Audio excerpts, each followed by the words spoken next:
Dan Anda masih menyimak Saat-saat berkisah bersama saya Ribut Awandi sampai pukul 5 nanti ya. Ada nanti pukul 5 ada RKB sore. Nah, ada info-info apa kira-kira?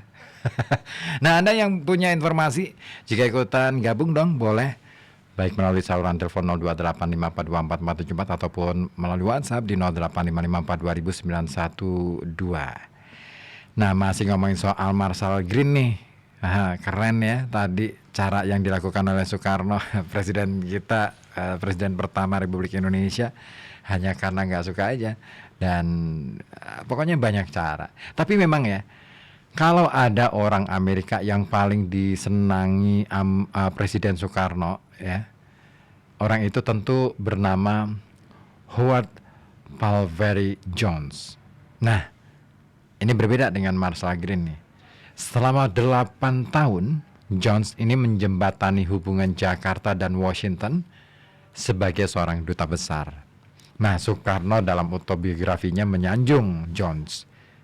Sanjungan itu bahkan layaknya seorang sahabat yang sangat dekat banget. Ya, seperti ditulis Soekarno. Dituturkan Soekarno kepada Cindy Adams dalam buku biografi Bung Karno Penyambung Lidah Rakyat Indonesia. Seorang orang asing yang mengerti kepadaku adalah Duta Besar Amerika di Indonesia, Howard Jones. Nah, kedekatan bahkan kerapatan Jones dengan Soekarno ini bisa dibuktikan dari begitu banyaknya hal-hal yang mereka bincangkan. Mulai dari masalah keluarga, kelinci yang beranak pinak, ya, karena keduanya sama-sama menyukai kelinci.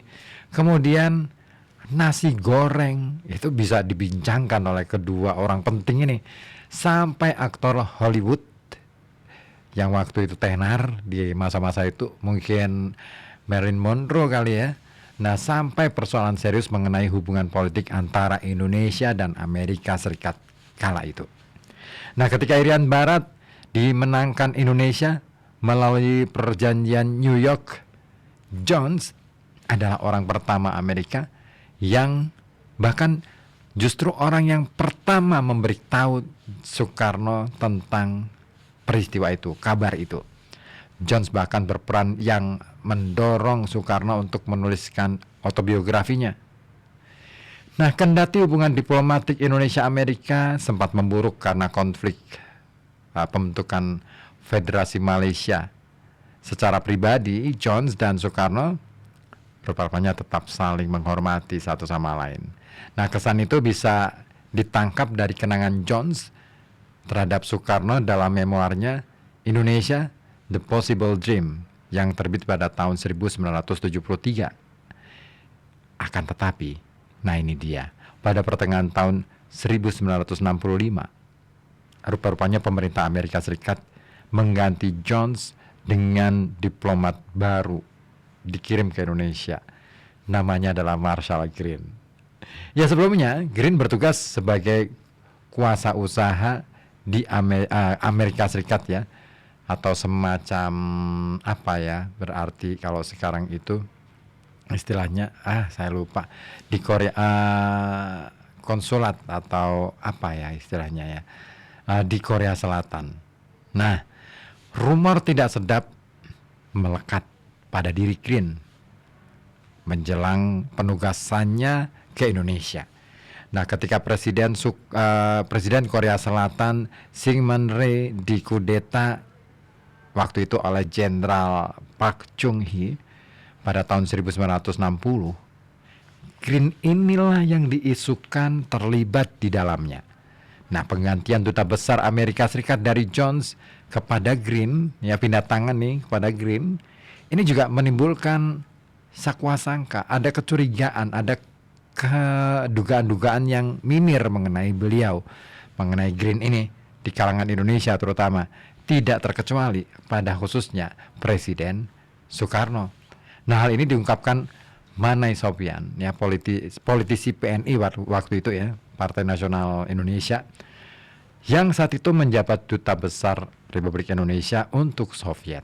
Nah, Bung Karno mengatakan, kata Manai Sopyan ya, Manai Sopyan ini ayah dari Sowan Sopian. Nah, Bung Karno mengatakan sudah mempelajari riwayat hidup Marshall Green yang berperan dalam penggulingan Perdana Menteri Mossadegh di Iran yang menasionalisasi perusahaan minyak Abadan pada tahun 1956. Jadi Mossadegh ini sebenarnya punya peran besar bagi Iran untuk menasionalisasi perusahaan minyak yang ada di Iran pada waktu itu, sehingga Iran punya perusahaan itu sendiri. Nah, dia juga Green ini juga berperan dalam penggulingan Presiden Syngman Rhee di Korea Selatan pada tahun 60. Nah, kedatangan Green ke Indonesia ini sempat molor pada waktu itu, hampir ya katakanlah hampir 2 pekan ya, 2 minggu lamanya. Marshall ini belum datang dari tidak sesuai dengan jadwalnya, dan penundaan ini disebabkan masa atau unjuk rasa demonstrasi yang dilakukan oleh massa di halaman Kedutaan Besar Amerika Serikat di Jakarta. Nah, baru pada tanggal 26 Juli 1965, Green kemudian menyerahkan surat kepercayaan pemerintah Amerika Serikat kepada Presiden Soekarno. Nah, pada pertemuan kali pertamanya itu insiden terjadi antara Green dengan Soekarno. Saat ada pertukaran pernyataan, ya, semacam sambutan gitu ya. Presiden Soekarno memungkasi pidatonya dengan serangan terhadap kebijakan politik luar negeri Amerika Serikat. Nah, saat mendengar itu, Green sebenarnya sih mungkin marah aja ya, wajahnya mungkin jadi memerah gitu ya. Tapi ya karena dia ini hampir kalap untuk meninggalkan ruangan kredensial. Nah, untungnya dia itu masih cukup bisa menahan diri. Ya, harap sabar ya Green ya.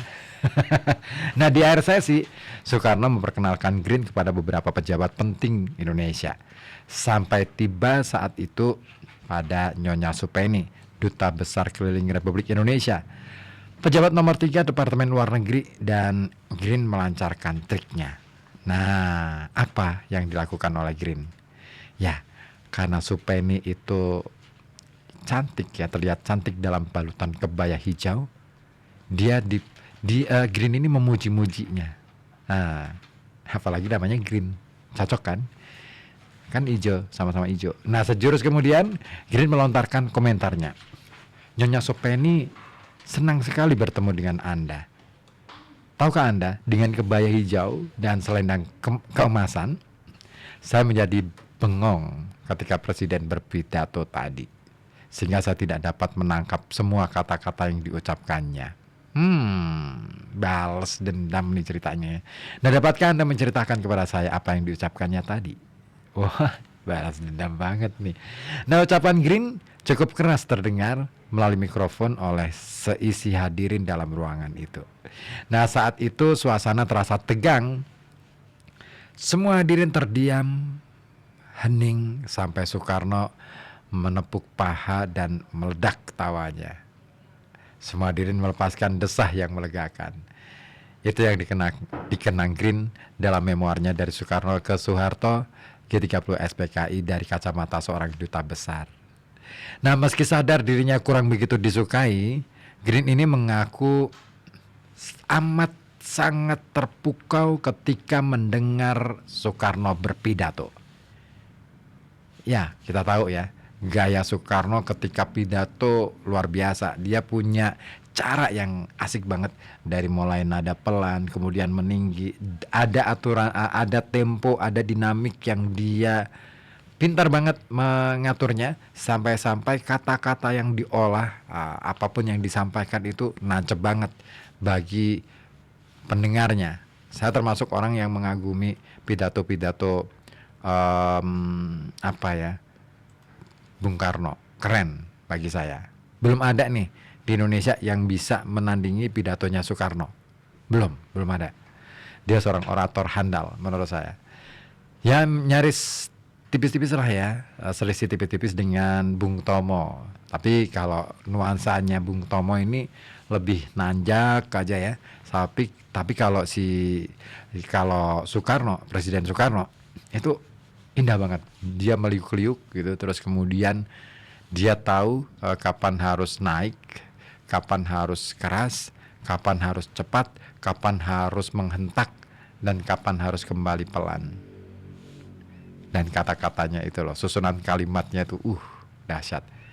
Coba deh searching di YouTube, banyak tuh pidato-pidato yang disampaikan oleh Presiden Soekarno. Nah, oke, saya lanjut lagi. Jadi Green, sekalipun Marshall Green ini tidak disukai Soekarno, ternyata duta besar Amerika ini sangat mengagumi Soekarno saat berpidato. Nah, seperti dalam ingatan Green saat merekam pidato Soekarno saat mewisuda kadet penerbang dan peresmian pameran penerbangan di Yogyakarta pada tanggal 29 Juli 1965. Begitu banyak ungkapan dan kalimat Soekarno dalam bahasa Inggris, Prancis, dan juga bahasa Italia. Nah, ketika meluncur kata berbahasa Italia, ini seperti dikatakan oleh Green, penampilan Soekarno yang mengenakan peci tampak seperti Benito Mussolini. Seragam militer yang gagah, tongkat komando, dan kefasihan pidato Soekarno begitu menggairahkan, membuat orang-orang ya pokoknya terpesona betul. Nah, Soekarno, kata Green, ini seorang pembicara yang benar-benar dapat menawan hati pendengarnya, bahkan orang-orang di luar negeri, termasuk kalangan Kongres Amerika Serikat ketika ia berkunjung ke Washington pada tahun 1950-an. Tetapi ia membiarkan rakyatnya menderita ketika ia bergerak ke kiri menuju komunisme dan mengabaikan kebutuhan ekonomi rakyatnya. Itu komentar dari Green. Nah, tidak lama setelah Green bertugas, peristiwa G30S tahun 65 ya, ini meletus. Pada hari-hari penting, pada hari-hari genting setelahnya, pemerintah Amerika Serikat terlibat dalam upaya memperkuat militer. Green dalam memoarnya mengaku memasok bantuan kepada Angkatan Darat berupa peralatan komunikasi walkie-talkie senilai $40.000 Amerika Serikat.